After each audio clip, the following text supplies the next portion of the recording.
Muli na naman nagbabalik ang inyong lingkod mga kaibigan, ang nagtitipid na manggagawa sa Pilipinas.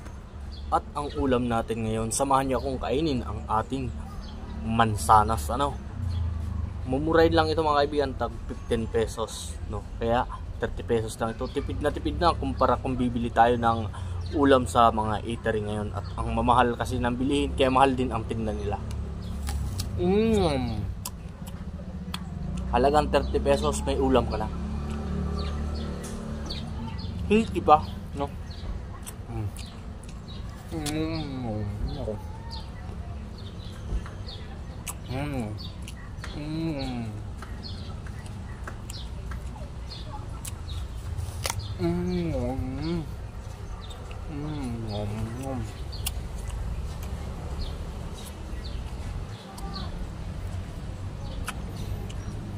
Ugaliin lang natin magtitipid mga kaibigan.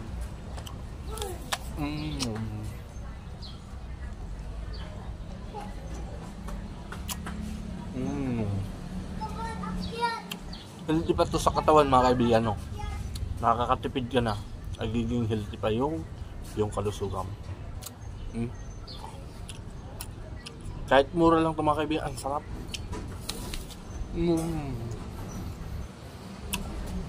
Juicy siya, juicy.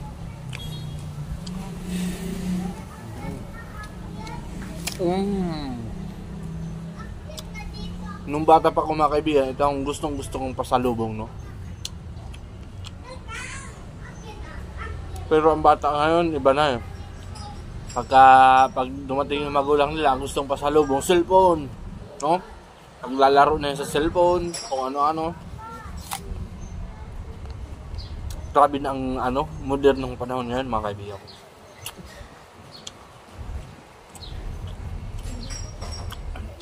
Bakit naghihirap tayo dito sa Pilipinas, no? Sino kaya may kasalanan? Mga kaibigan, alam nyo kaya kung sino? Walang iba mga kaibigan kundi si Eva at saka si Adan. Kaya tayo naging alipin sa mundo, no? Dahil kumain sila ng mansanas. Kaya kung mapapansin nyo, paborito to ng mga alipin kagaya ko.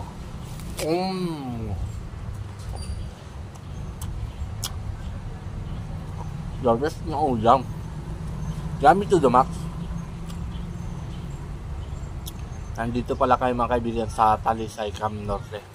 Shout out sa lahat ng mga taga Camarines Norte dyan. Lalo na mga taga bayan ng Talisay.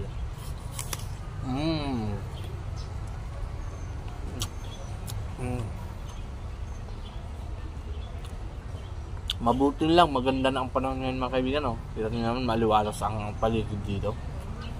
Mainit.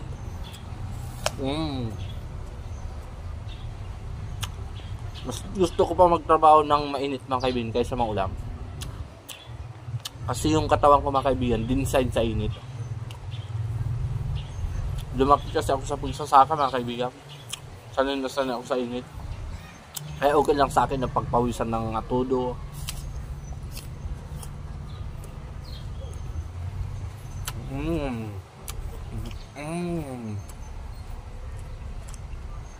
Yung iba kasi mga kaibigan, di sanay silang pagpawisan. Kunting pawis lang, kala mo kung ano na mangyayari sa kanila. Kala mo himatayin na.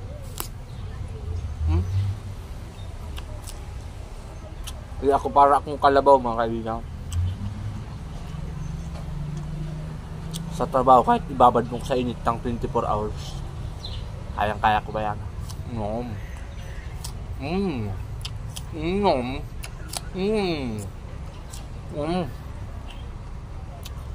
Sabi nandito sa Bicol, mas ramon. Diba? Kaya ako, mas ramon ako.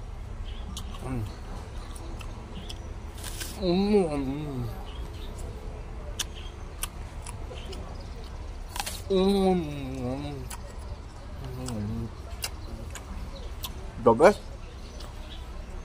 Dapat ganito ang ulam ko araw-araw, no? Prutas edition kasi tayo ngayon mga kaibigan, ngayong week na to. Kaya kung ano ang prutas na mura, yun ang iuulam natin. Kasi ang prutas, pwede yan iulam mga kaibigan. habang mga bata pa tayo, hindi pa masyadong maedad, ugaliin na natin kumain ng mga healthy foods. Yung iba kung kailan sumapit sa kanila yung sakit, saka lang makakapag-isip na kumain ng mga healthy foods. Habang nasa 30 pa lang ako kasi mga kaibigan, inuugali ko ng kumain ng mga healthy foods.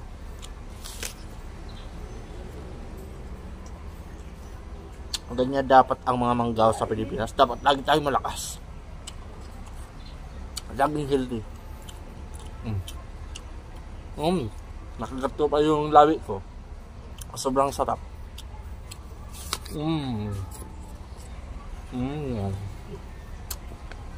Juicy mga kaibigan.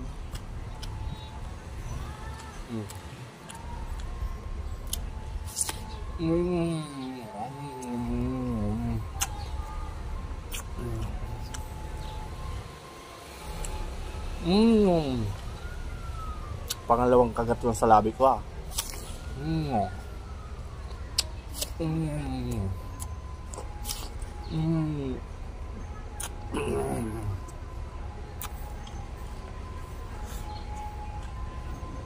Grabing juicy mga kaibigan.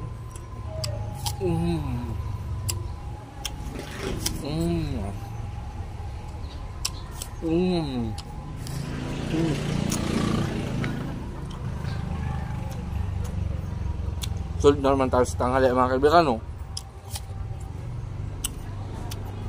Maraming salamat sa patuloy niyong pagsubaybay at sa mga bago natin taga-subaybay. Kaya hindi kayo magsawa sa mga kinakain ko, no? Patuloy pa rin natin bibigyan ng kulay ang buhay ng mga manggaw sa Pilipinas.